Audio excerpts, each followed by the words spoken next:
الحمد للہ والصلاة والسلام علی رسول اللہ صلی اللہ علیہ وسلم اما بعد اعوذ باللہ من الشیطان الرجیم بسم اللہ الرحمن الرحیم قل هل يستوي الذین يعلمون والذین لا يعلمون۔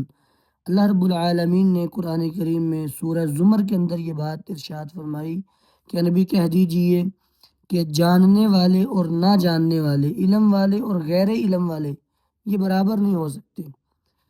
تو ہم یہ ایک نئی کتاب شروع کر رہے ہیں۔ اس کتاب کا نام ہے ثلاثون فائدۃ فی طلب العلم، علم طلب کرنے کے 30 فائدے، یعنی علم سے مراد دین کا علم، دین کا علم حاصل کرنے کے 30 فائدے۔ تو یہ کتاب اس کو ہم شروع کر رہے ہیں اور یہ کتاب محمد صالح المنجد کی ہے۔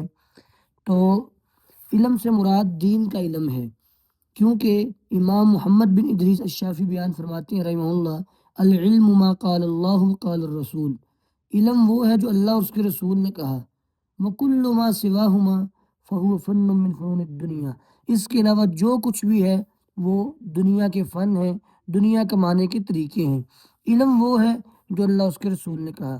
تو بلا لمبی تمہید کے ہم کتاب شروع کرتے ہیں۔ پہلا فائدہ، العلم الشرعی، علم شرعی حیات القلوب والارواح، یہ دلوں کی اور روحوں کی زندگی ہے، ونور الابصار اور آنکھوں کا نور ہے، وریاض العقول اور عقلوں کا باغیچہ ہے، والہدا اور ہدایت ہے، الذی یستضاء بہ، جس کے ذریعے روشنی لی جا سکتی ہے، فی العبادات والمعاملات، عبادات اور معاملات میں۔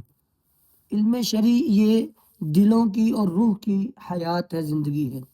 جیسے بدن روح کے بغیر مردہ ہے، اس کی کوئی حیثیت نہیں رہ جاتی، بلکہ وہ گلنا سڑنا شروع ہو جاتا ہے، اس کا نام چھین لیا جاتا ہے، اس کے معاملات روک دیے جاتے ہیں۔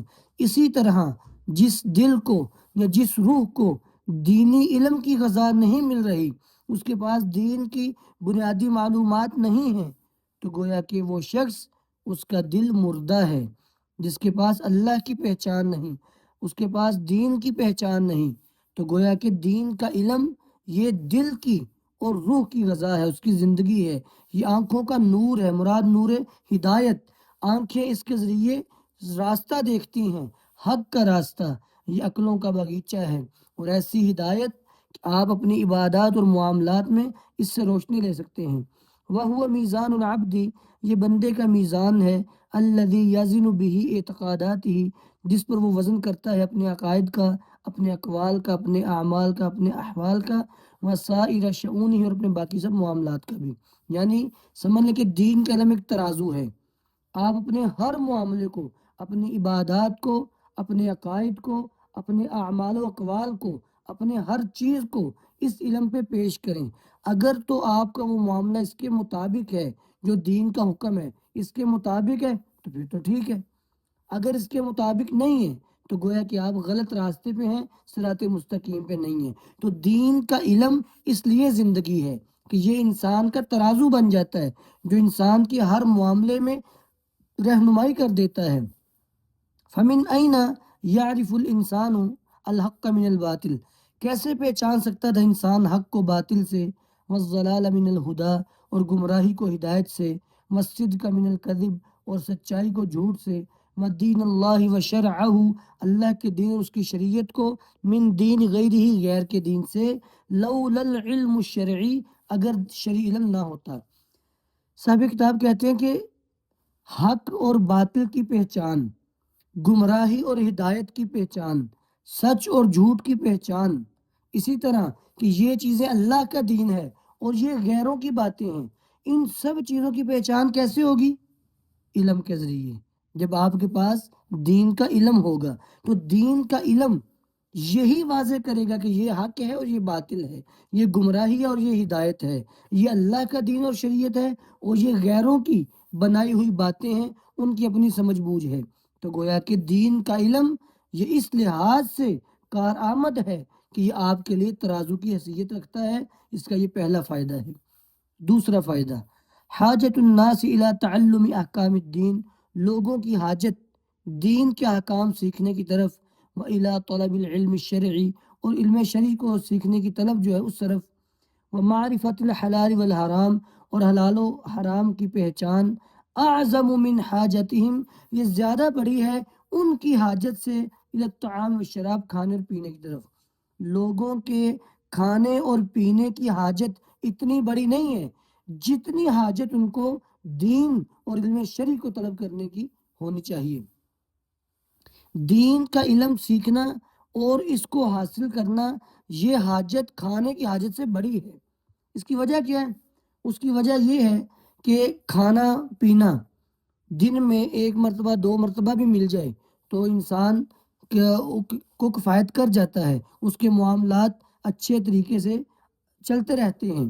لیکن دین کا علم ایسا ہے کہ اس کے لیے انسان کو پل پل ضرورت پڑتی ہے، جیسا کہ امام احمد ابن حنبل رحمہ اللہ کا قول ہے، فرماتے ہیں الناس محتاجون الی العلم اکثر من حاجاتہم الی الطعام والشراب، لوگ علم کی طرف زیادہ محتاج ہیں کھانے اور پینے کی محتاجگی سے، لأن الطعام والشراب، کیونکہ کھانا اور پینا یحتاج الیہ فی اليوم مرۃ او مرتین، کھانا اور پینا اس کی حاجت محسوس کی جاتی ہے دن میں 1 مرتبہ یا 2 مرتبہ، والعلم یحتاج الیہ بعدد الانفاس، اور علم کی محتاجی وہ سانسوں کی بقدر ہوتی ہے کہ جتنے سانس اتنی ضرورت ہے، پل پل کے لیے، ہر لمحے کے لیے، کہیں جانا ہے، کہیں سے آنا ہے، کسی کو ملنا ہے، کسی کو ملانا ہے، کسی سے محبت کرنی ہے، کسی سے نفرت کرنی ہے کہ نہیں کرنی، یہ سب معاملات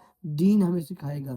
تو گویا کہ کھانے کی ضرورت دن میں 1 مرتبہ یا بڑی حد 2 مرتبہ، جبکہ علم شرعی کی ضرورت، دین کی ضرورت ہر لمحہ ہے۔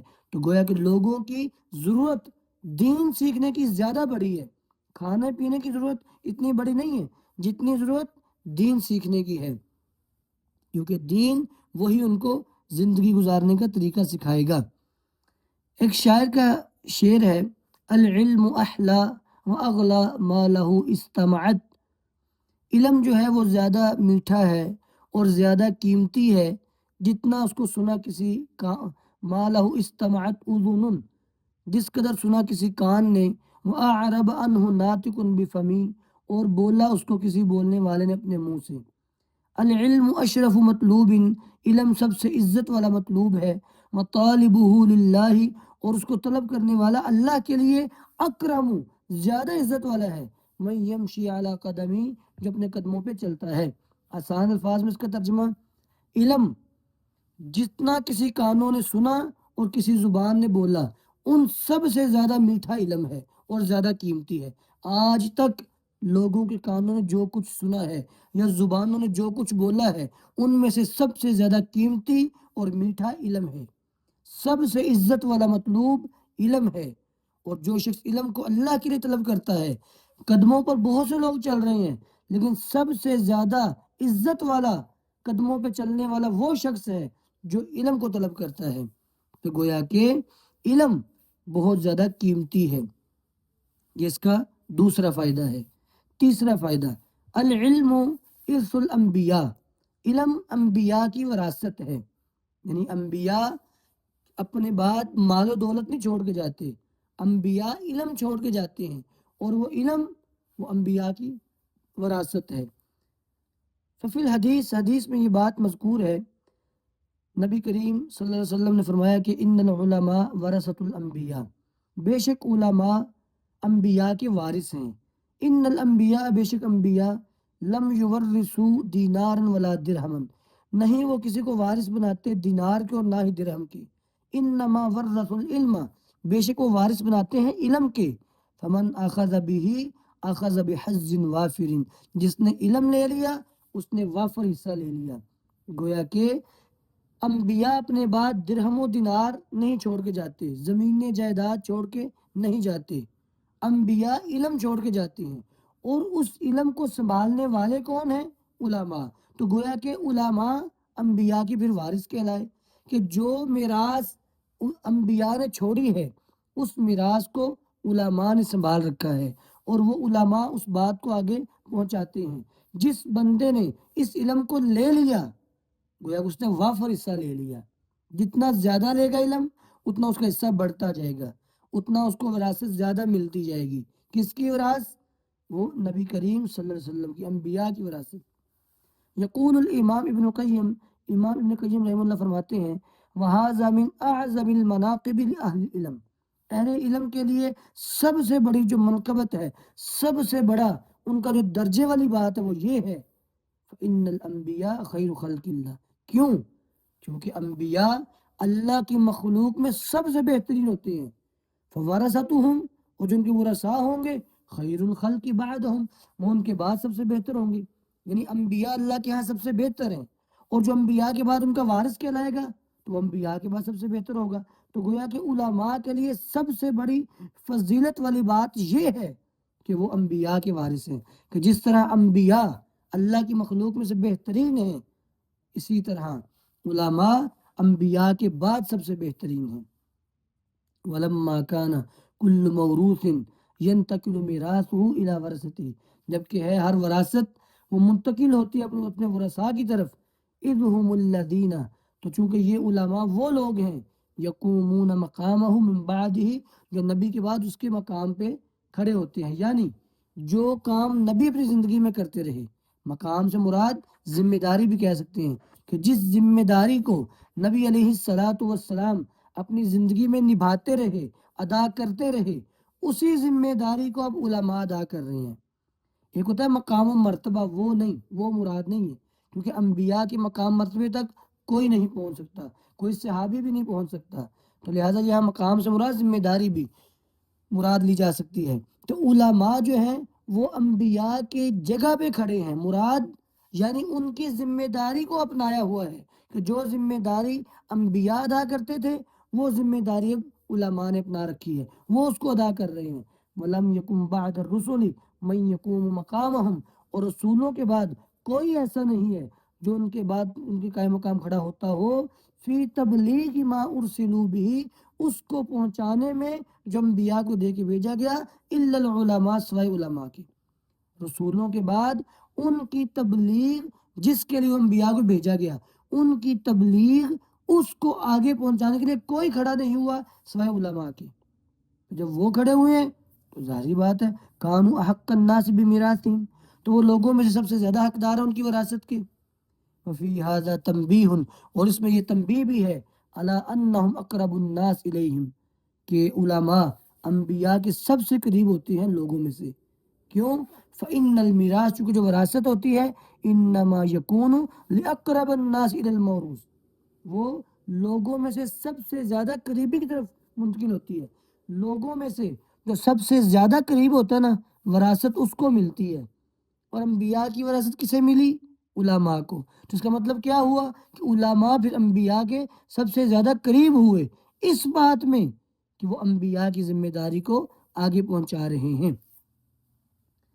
چوتھا فائدہ، العلم طریق لدخول الجنہ، علم جو ہے یہ جنت کے داخلے کی طرف راستہ ہے۔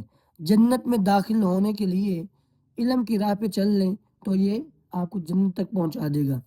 ایک حدیث کی طرف اشارہ ہے، نبی علیہ الصلاۃ والسلام نے فرمایا من سلک طریقا، جو بندہ چلے کسی راستے پر، یلتمس فیہ علما، اور تلاش کرے اس راستے میں علم کو، سہل اللہ لہ بہ طریقا الی الجنہ، اللہ تعالیٰ اس بندے کے لیے اس راستے پر چلنے کی وجہ سے جنت کا راستہ آسان کر دیتے ہیں۔ اسے مسلم کی روایت ہے۔ تو گویا کہ جو شخص علم کے راستے پہ چلتا ہے تو اللہ تعالیٰ اس بندے کے لیے جنت کا راستہ آسان کر دیتے ہیں۔ تو گویا کہ علم کا راستہ در حقیقت جنت کی طرف راستہ ہے۔ وَالطَّرِيقُ الَّتِي يَسْلُكُهَا طَالِبُ الْعِلْمِ إِلَى الْجَنَّةِ، اور وہ راستہ جس میں طالب علم چلتا ہے وہ جنت کی طرف جاتا ہے۔ کیوں؟ جزاء علی سلوکہ فی الدنیا طریق العلم الموصلۃ الی رضا ربہ، کیونکہ یہ بدلہ ہے اس کا چلنا دنیا میں علم کے راستے پر، وہ علم جو اللہ کی رضا تک پہنچاتا ہے۔ طالب علم دنیا میں اس علم کے راستے پہ چلتا رہا جو علم اس کو اللہ کی رضا تک پہنچاتا ہے، تو گویا کہ جب اللہ راضی ہو جائے گا اس سے تو خود بخود اس کی جزا پھر جنت بن گئی، کما یقول الامام ابن قیم، جیسا کہ یہ امام ابن قیم کا قول بھی ہے۔ تو گویا کہ علم کا راستہ جنت کا راستہ کیوں ہے؟ کیونکہ علم کا راستہ اللہ کی رضا تک پہنچاتا ہے، اور یہاں علم سے مراد دین کے علم کی بات ہو رہی ہے کہ دین کا علم کیونکہ وہ اللہ کی طرف پہنچاتا ہے، اللہ کی رضا تک لے جاتا ہے۔ جب اس نے اللہ کی رضا تک پہنچا دیا تو در حقیقت وہ شخص جنت تک پہنچ گیا، کیونکہ جس سے اللہ راضی ہو گیا وہ بندہ جنت تک پہنچ جائے گا۔